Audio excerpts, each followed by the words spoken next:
Mr. Vice President, are you prepared to take the oath of office as President of the United States? I am, sir. If you will raise your right hand and repeat after me.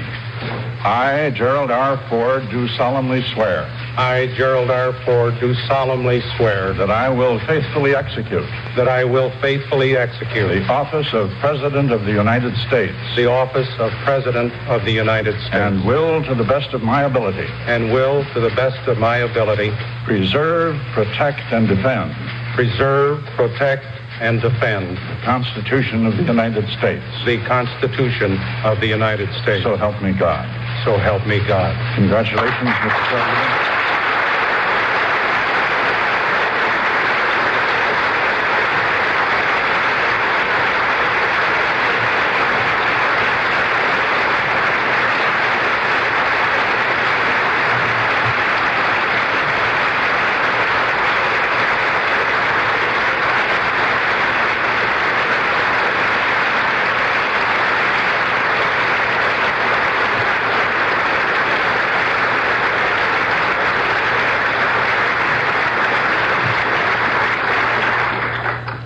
Ladies and gentlemen, the President of the United States.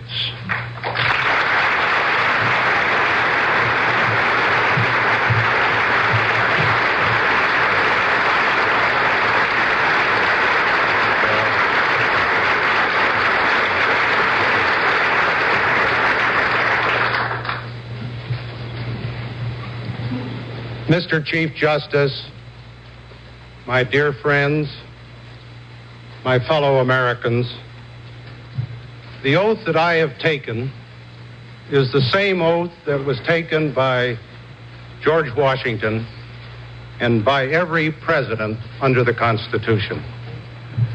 But I assume the presidency under extraordinary circumstances never before experienced by Americans. This is an hour of history that troubles our minds and hurts our hearts. Therefore, I feel it is my first duty to make an unprecedented compact with my countrymen. Not an inaugural address, not a fireside chat, not a campaign speech. Just a little straight talk among friends. And I intended to be the first of many. I am acutely aware that you have not elected me as your president by your ballots. So I ask you to confirm me as your president with your prayers. And I hope that such prayers will also be the first of many. If you have not chosen me by secret ballot, neither have I gained office by any secret promises. I have not campaigned either for the presidency or the vice presidency. I have not subscribed to any partisan platform. I am indebted to no man, and only to one woman, my dear wife, as I begin this very difficult job. I have not sought this enormous responsibility, but I will not shirk it. Those who nominated and confirmed me as vice president were my friends and are my friends. They were of both parties, elected by all the people and acting under the Constitution in their name. It is only fitting, then, that I should pledge to them and to you that I will be the president of all the people. Thomas Jefferson said the people are the only sure reliance for the preservation of our liberty. And down the years, Abraham Lincoln renewed this American article of faith, asking, is there any better way for equal hope in the world? I intend on next Monday to request of the Speaker of the House of Representatives and the President pro tempore of the Senate the privilege of appearing before the Congress to share with my former colleagues and with you, the American people, my views on the priority business of the nation and to solicit your views and their views. And may I say to the Speaker and the others, if I could meet with you right after these remarks, I would appreciate it. Even though this is late in an election year, there is no way we can go forward except together. And no way anybody can win except by serving the people's urgent needs. We cannot stand still or slip backwards. We must go forward now together. To the peoples and the governments of all friendly nations, and I hope that could encompass the whole world, I pledge an uninterrupted and sincere search for peace. America will remain strong and united, but its strength will remain dedicated to the safety and sanity of the entire family of man, as well as to our own precious freedom. I believe that truth is the glue that holds government together, not only our government, but civilization itself. That bond, though stained, is unbroken at home and abroad.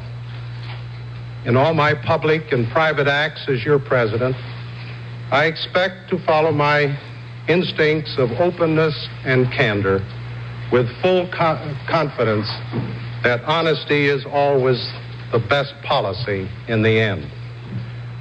My fellow Americans, our long national nightmare is over. Our Constitution works. Our great republic is a government of laws and not of men. Here, the people rule. But there is a higher power. By whatever name, we honor him, who ordains not only righteousness but love, not only justice but mercy. As we bind up the internal wounds of Watergate, more painful and more poisonous than those of foreign wars, let us restore the golden rule to our political process, and let brotherly love purge our hearts of suspicion and of hate. In the beginning, I asked you to pray for me.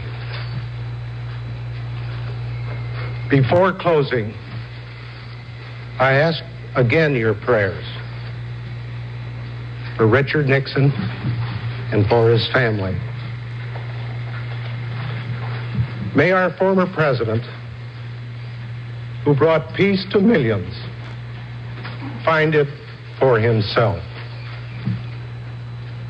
May God bless and comfort his wonderful wife and daughters, whose love and loyalty will forever be a shining legacy to all who bear the lonely burdens of the White House.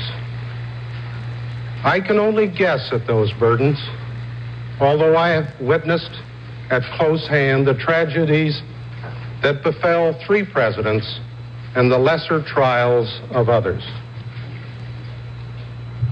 With all the strength and all the good sense I have gained from life, with all the confidence of my family, my friends, and my dedicated staff impart to me, and with the goodwill of countless Americans I have encountered in recent visits to 40 states, I now solemnly reaffirm my promise I made to you last December 6th to uphold the Constitution, to do what is right as God gives me to see the right, and to do the very best I can for America.